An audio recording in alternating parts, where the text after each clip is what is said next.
Alright, you guys, so things have been moving forward, and the last week or so I had just been held up. A couple weeks before that I'd been held up from the wiring on the car. That shell had issues. The prior owner to Dylan having it, had told me the issues it had. That's actually why he swapped shells, and I found everything, fixed it, patched up what needed, blah blah blah. It's not the prettiest under the hood, or I should say under the dash, but it is to my satisfactory liking as of now, and it's clean and it's good. I have a couple soldering things I have to do, but as of right now they are at least wrapped nice and tight and heat shrunk with adhesive lined waterproof heat shrink. You know, they could stay like that for a while. They're pretty much tied in a fucking knot, you know what I mean? You know how it goes. You do wiring at your house, you fucking, you know, if I don't have a soldering gun, I'm not gonna like make it all bulky and nasty, but I'm gonna like wrap it, lay it down, put a piece of heat shrink. I'm still gonna do my diligence. I haven't had any issues, so I'll solder that stuff when I get back to it. This thing had a lot of chopped harness areas, sections missing, stuff like that. So I just put it all back together. Now I'm doing the trims on the dash, painting the body, the valve cover, the compressor. I wanted to come on here and give you guys basically information on what's going to happen, how things are going, what's going on with the car, this, that, and we're going to start doing this regularly. Some of the videos I edit as far as tuning and stuff like that, sometimes I'll just go live and we'll just do a session. So at the beginning of the video, you noticed I'll usually put like going hunting or tuning, you know, tuning, like basically if the first video, if it says tuning and then, you know, the car, that's a video of me tuning that car. So I have the KRX, we've done 2 sessions on it, beyond the troubleshooting sessions, wiring, stuff like that. And we had an overboost issue the first time and a couple fittings were loose, so he fixed those. Last night we did the second session. Laptop died like 40 minutes in. We forgot to charge. It was his laptop, forgot to charge it before. I didn't have mine with me, it was in my car. So we went ahead and just got as far as we could. We got everything done except for I want to go through and swing the air-fuel ratios. It's got a fluctuation one way and I want it to fluctuate the other. So I'm going to change that and swing it. And then the timing is pretty much linearized and right as far as, I guess not linearity and linearized, but the timing curve is shaped for what the motor wants. We'll do videos on talking about how to tune ignition timing and fuel. Fuel's obviously like, I guess a little more like easier because it's kind of right there in the face on the wideband and you're adjusting it. Show you guys how I tune, what makes all this work, how I make all these stock motors take all this power, all that. So those videos are going to be coming up, but let's start at the beginning, right? So this is the first video of me breaking into these lives, explaining what's going on from here on out.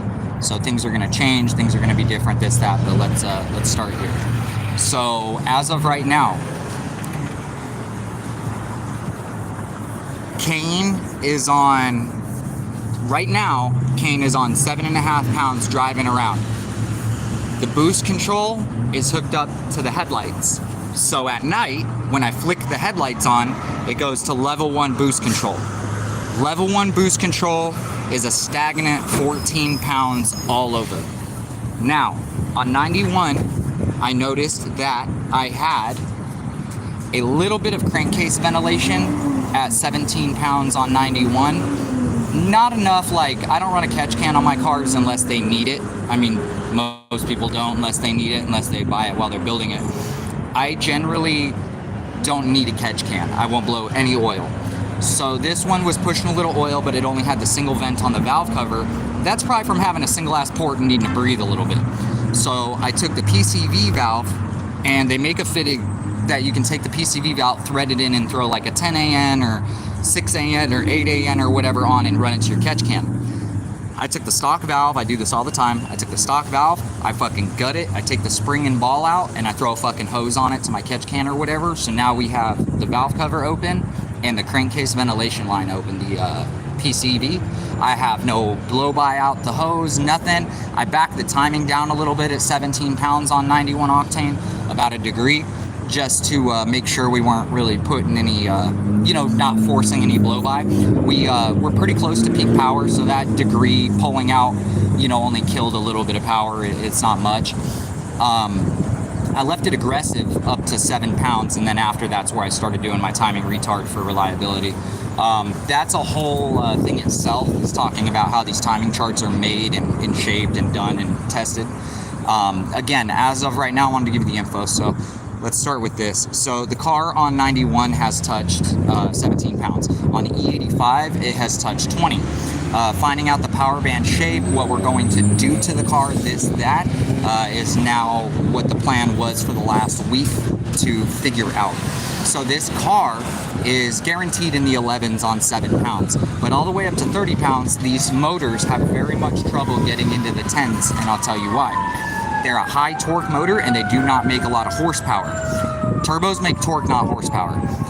This turbo, working with this motor, is really emphasizing the torque. Even though it's a big housing and a bigger wheel, it's still heavily emphasizing on the torque end. Basically before 5,000 is what I'm saying. So it doesn't want to live very long up top, and because it's not a VTEC style camshaft, it's not pushing up top. If I used a compressor wheel and exhaust wheel that kind of linearized it out up top more, kind of gave us more of a tail, right? It would not pick up as hard at peak torque, and it would just completely change the shape, but it would lose a lot of meat in the middle. And that's cool and all, but when you post the dyno charts up from 6,500 to 7 grand or 7,500, it'd be the same. And then everywhere before that, it would lose a lot of mid-range. So like the S362 versus GT35 situation.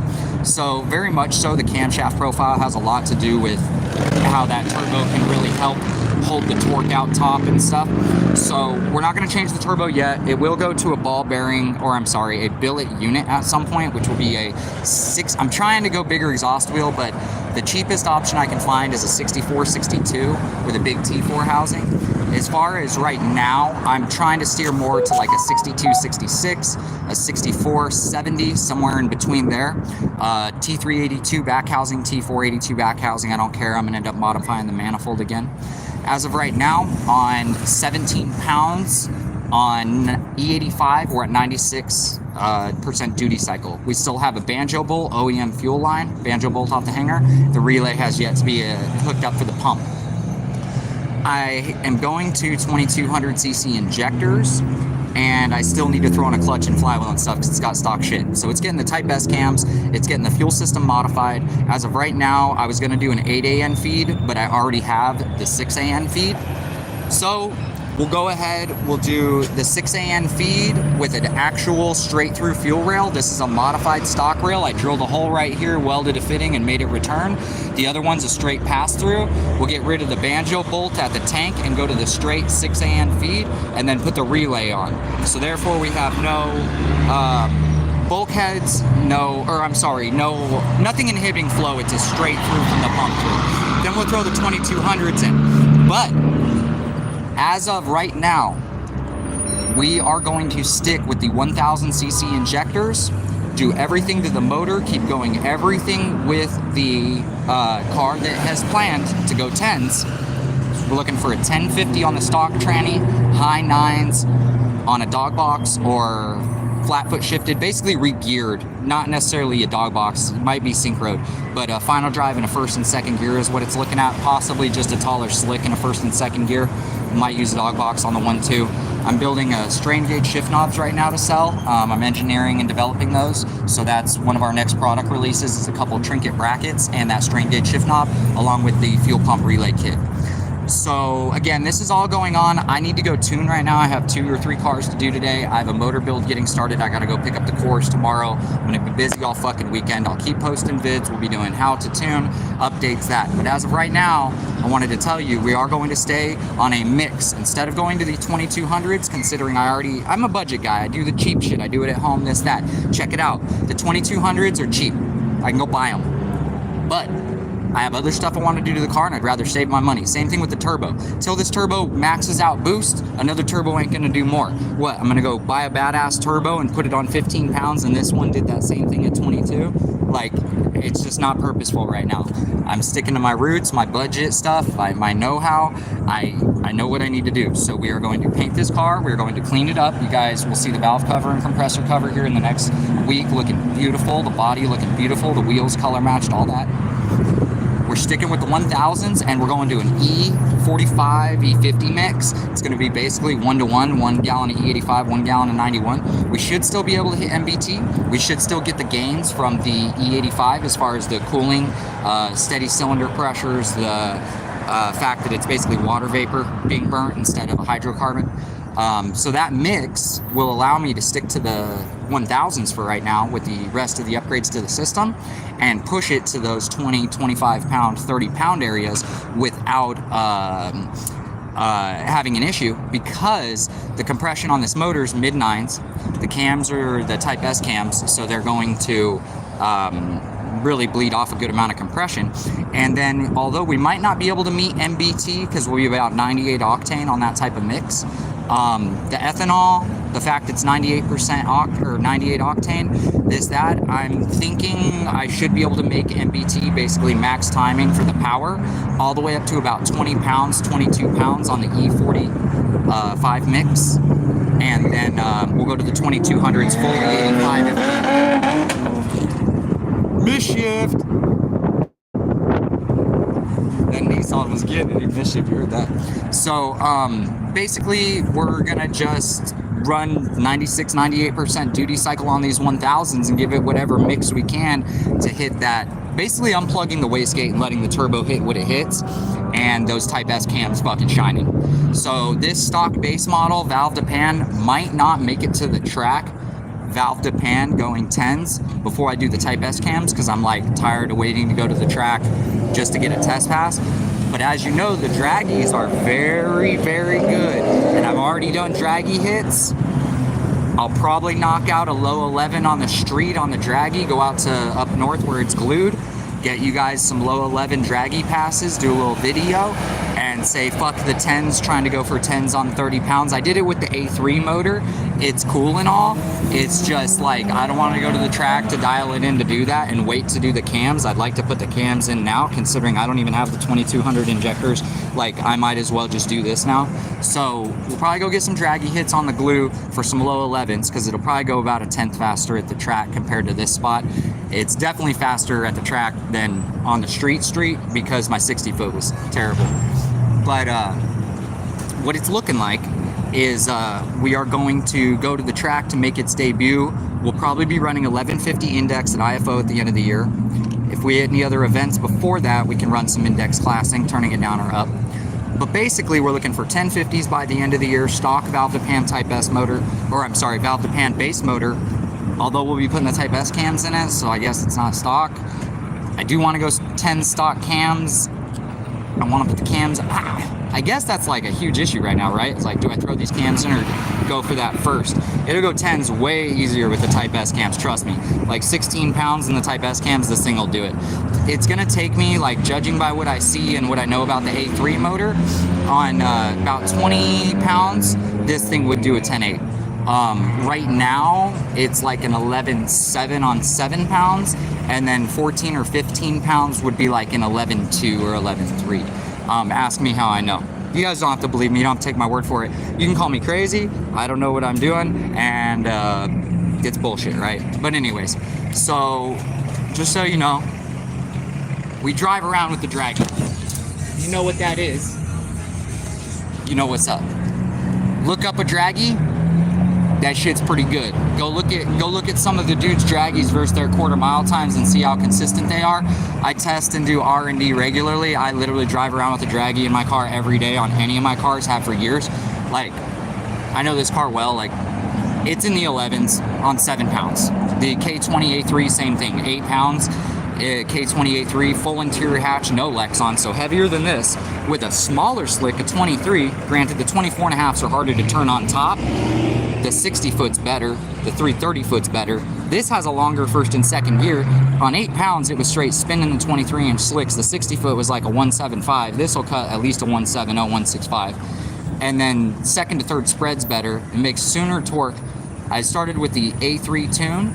And this tune basically took the peak torque, dragged it back about 800 RPM, and picked it up a couple percent duty cycle. So this motor combo setup compared to the A3 is basically exactly the same, except everything moved back about 800 RPM. So it should be just as fast.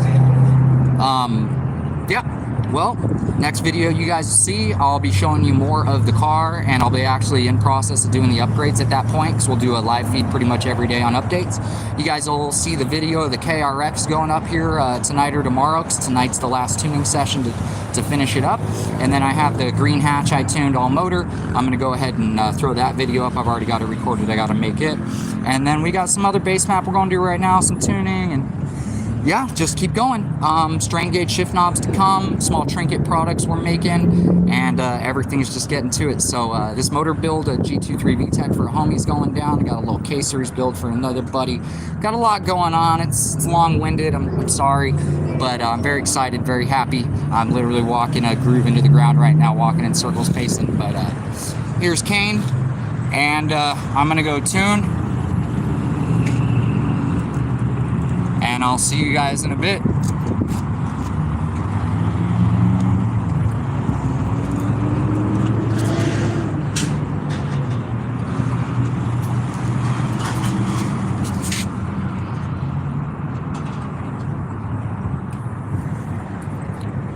All right, you guys, have a good day. Oh, I'm excited, Gabe.